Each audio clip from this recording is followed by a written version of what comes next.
चंद्रसेन उसने सुना कि मेरा जो मंदिर था, मैं जो आराधना करता था, मैं जो साधना करता था, उससे भी भव्य मंदिर गोप कुमार ने बना लिया। और लिखा है चंद्रसेना राजा ने आकर देखा, आंखों से आंसू आ गए। मंदिर हम आप बनाने वाले नहीं होते श्रीकर, आज आपने सिद्ध कर दिया। बाबा का मंदिर, महादेव का मंदिर कोई नहीं, स्वयं शंभु बनाता है, त्रिपुरारी बनाता है। हम आप केवल निमित्त मात्र बन जाते हैं, हमारा नाम जुड़ जाता है, हमारी सेवाएं जुड़ जाती हैं, हमारी संपदाएं जुड़ जाती हैं, किंतु बाबा का मंदिर कोई नहीं बनवाता। या सिद्ध कर दिया श्रीकर तूने। स्वयं चंद्रसेन नृपोत्तमम श्रुत्वा चिंतामणि ग्रीवम। चिंतामणि नाम की जो मणि थी वो धारण करके आया, बोला ये मणि से भी ऐसा मंदिर में नहीं बनवा पाया जो महाकाल में तूने मंदिर बनवा दिया। धन्य है श्रीकर को, तेरी भक्ति, तेरी श्रद्धा, तेरा प्रेम महादेव के लिए। वेदाध्ययन करने वाला सदा शिवा, वो सदा शिव है। शिव उद्देश्य लिखा है शिव महापुराण में, शिव को उद्देश्य मानकर दिया हुआ दान प्रलय काल में भी खत्म नहीं होता, इसलिए महादेव मंदिर के लिए खूब दान है। प्रलय काल में भी लिखा है शिव उद्देश्य, शिव को उद्देश्य मान करके आप भूमि दान कर रहे हैं क्या? और आप इस महाकाल में क्या करना है? ऐसा सुंदर मंदिर बनाना है जो सृष्टि में कहीं ना हो, ऐसा भव्य मंदिर बनाना है। और लिखा है जब उसकी दृष्टि खुली, उसकी आंखें खुली, अचेत अवस्था से पुनः चेतना आई, आंख खोल कर देखा तो भव्य मंदिर बना था और उसमें मेरे महाकाल विराजे थे, उसमें मेरे करके छोटा सा मंदिर बनाया था, महाकाल की आराधना आरंभ की थी। उसको विनष्ट देखकर मेरे महादेव कहां चले गए, मेरे शंकर कहां चले गए? माने कहा वो कंकड़ था, पत्थर था, महादेव कहां है? वो विलाप कर रहा है और तुरंत रोकर अचेत हो जाता है। ये है शिव भक्ति। वो कह रहा मां ये कंकड़ नहीं था, तुम्हें कंकड़ दिख रहा था, वो मेरा शंकर था, महादेव था। मां ये है भक्ति, ये है श्रद्धा। क्या मानोगे तो ये कंकड़ नहीं है, ये शंकर है। आज श्रीकर गोप कह रहा है, मान्य लिखा है उठाई शिलाएं एक दिन। शिला का दान इसलिए आपसे कह रहे हैं, बाबा के दर पर यदि शिलाएं लगती हैं तो शिव शिला है, वो धन्य हो रहे हैं। एक एक पत्थर को वो बालक ले रहा है, उठा रहा है, लगा रहा है। और लिखा है कि जब वो अचेत होकर रो पड़ा, महाकाल को दया आ गई। माता पार्वती से कहा देखो मेरा भक्त नन्हा सा बालक श्रीकर आज रो रहा। बालक टॉफी के लिए रोते, खिलौने के लिए रोते। माता पार्वती ने कहा आपका भगत भी निराला है, ये इतना बालक होकर इतनी शिव भक्ति। बोले किसी के लिए नहीं, ये मेरे मंदिर के लिए रो रहा है। मेरा मंदिर मां ने तोड़ दिया। उसने छोटा सा बालक था, एक मंदिर बना लिया और मंदिर में मुझे बैठा दिया, पुष्पमाला चढ़ाई, बिल्लो पत्र चढ़ाया और मुझे पूजा है। पार्वती ने कहा महादेव। महादेव ने तुरंत ऑर्डर विश्वकर्मा जी को दिया, एक पल नहीं लगना चाहिए, बालक की दृष्टि खुले। अचेत अवस्था में पड़ा हुआ है, मूर्छित हो गया है श्रीकर।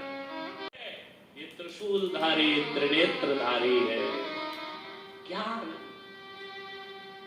मां कह रही है ये कंकड़ पत्थर में उलझा हुआ है। और लिखा है वो क्रोध में आकर शिलाओं को लेकर और शंकर को लेकर उस तालाब में डाल देती है, जो तालाब आज भी। बालक मचल गया, यहाँ तक से लिखा है शिव पुराण में, वो मूर्छित हो गया। आपकी कृपा हुई है, आपकी करुणा हुई है, आपकी धन्यता है कि आज आप पर चढ़े हुए निर्माल्य को मैं पा रहा हूं। क्या आपके सुंदर वस्त्र, कितना पटका अच्छा पड़ा है, महादेव के विग्रह का बार बार स्पर्श कर रहा है, और स्पर्श करके उस निर्माल्य को लिखा आगतम शिव निर्माल्यम। महादेव के निर्माल्य को, जैसे ये माला है और इस माला को आपने लिया, उठाया, शिव निर्माल्यम, प्रसन्न मुदा लिखा है, प्रसन्न होकर के अपने दोनों हाथों से लेकर प्रसन्न होकर कहना, बाबा ये आप पर चढ़ा हुआ निर्माल्य है, इसको माथे में लगाएंगे तो भाग्योदय होगा, हृदय से स्पर्श करेंगे तो पीड़ाएं मिटेंगी, कष्ट मिट जाएंगे और महादेव की कृपा हो जाएगी। महादेव के निर्माल्य को गुण निधि बार बार अपने माथे से लगा रहा है। माता पार्वती कह रहे आइए, सब पूजा करके चले गए, सब बिल्वपत्र चढ़ाकर चले गए, फूल माला चढ़ाकर चले गए, सारा महादेव का मंदिर खाली है, और उस खाली महादेव के मंदिर में आज केवल गुण निधि चुपके सो रहा है, लेटा है, रो रहा है, कभी उठता है, निर्माल्य देखता पूरी रात।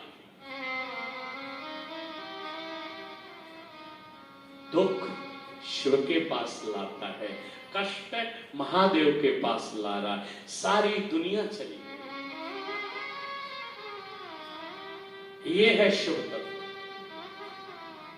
दुख की रातें बड़ी कठिन होती हैं, सुख की रातें तो कब पता नहीं चलता, एक एक पल युग के समान कटता है। आज गुणनिधि रो रहा है, शंभो शिव त्रिपुरारी औगड़दानी, मेरे कष्ट को कौन मिटाएगा, पिता ने भगा दिया, लोगों ने दुत्कार दिया, महादेव। भगवान देवाधिदेव महादेव पर चढ़े हुए निर्माल्य को, जो जल है शिवोदक को, उसको पी रहा। नंदी कह रहा, महादेव देखो उस गुणनिधि को, पुण्य कमा रहा है, जिस शिवोदक को पान करने के लिए इंद्र तरसता है, जिस शिवोदक जो चढ़ रहा है उसको पाने के लिए ब्रह्मादि तरसते हैं। धन्य है गुणनिधि, तो शिवोदक को पीकर अपने जीवन को धन्य कर रहा है। महादेव पर चढ़ा हुआ जल उसे शिवोदक कहते हैं। प्यासा था, पानी पीना था, भोजन करना था, कहां जाऊं, कहां से लाऊं, क्या करूं, कह रहा है महादेव अब मैं इसी को पी रहा हूं। हटाता है ना, ऐसे लेकर बिल्वपत्र फूल हटाता है, जैसे हाथ में लग रहे हैं वैसे उसके हाथ धन्य हो रहे, पुण्य बढ़ रहा। महादेव के मंदिर के प्रांगण में यदि आप जा रहे हैं और निर्माल्य का उल्लंघन आपने कर दिया, पाप हो जाएगा। एक पुष्पदंत हुआ शिव भक्त, गंधर्वराज पुष्पदंत। गंधर्वराज पुष्पदंत जब इस धरती में आता था, पुष्प तोड़ कर ले जाता था। एक किसी शिव भक्त ने कहा उस पुष्पदंत को पकड़े कैसे, क्योंकि पुष्पदंत देव था, अदृश्य शक्ति थी उसके अंदर। आता पुष्प तोड़ के चला जाता, दिखता ही नहीं। देखो भगवान महादेव के निर्माल्य को उल्लंघन करने से देवत्व खत्म हो जाता है, पुण्य खत्म हो जाता है, पुण्य नष्ट हो जाता है। इसका प्रमाण है ये।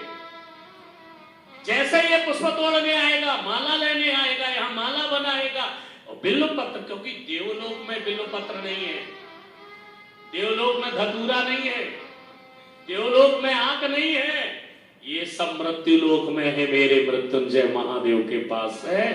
इसलिए मृत्यु लोक के देव मृत्युंजय महादेव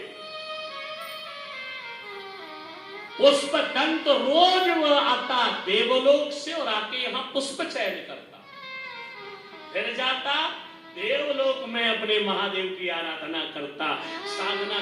कई बार तो लिखा है कि इंद्र ने फटकार लगाई,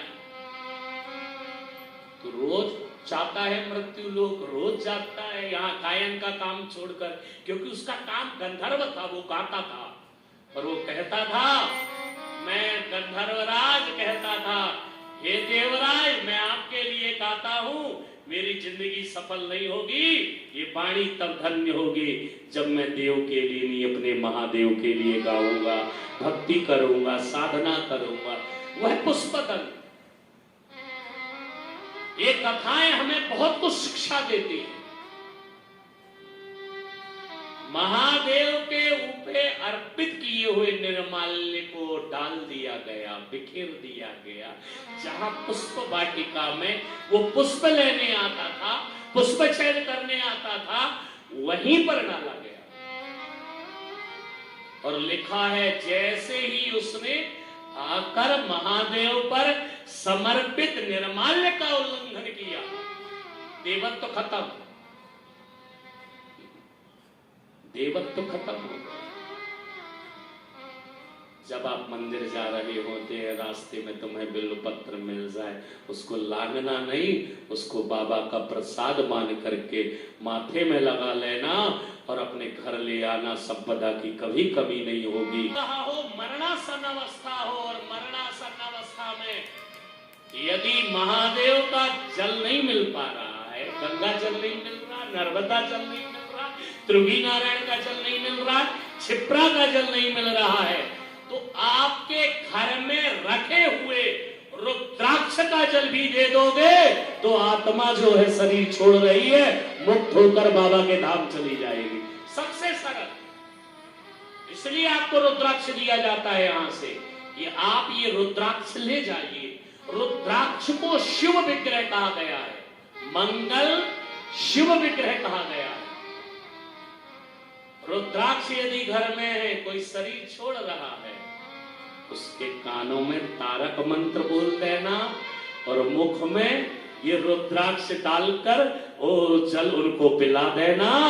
यमदूत यमराज छोड़कर चले जाएंगे, नंदी बैठाल कर कैलाश लेकर चला जाएगा, वो धन्य हो जाएंगे, आप भी धन्य हो जाएंगे।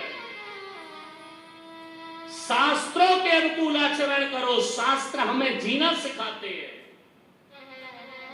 ये निधियां है हमारे पास, ये दौलत है हमारे पास, ये संपदा है हमारे पास, ये संपत्ति है हमारे पास, हम भटक गए, हम भूल गए, हम नहीं जानते, हमें नहीं करना। क्या होता है? इसलिए घर में तनाव बना है। ये पितर अतृप्त है, मोक्ष नहीं मिला, ये भटक रहे हैं जीवात्माएं, उनको व्याधियां आपके घर में बढ़ रही हैं। ये दोष मिटाइए,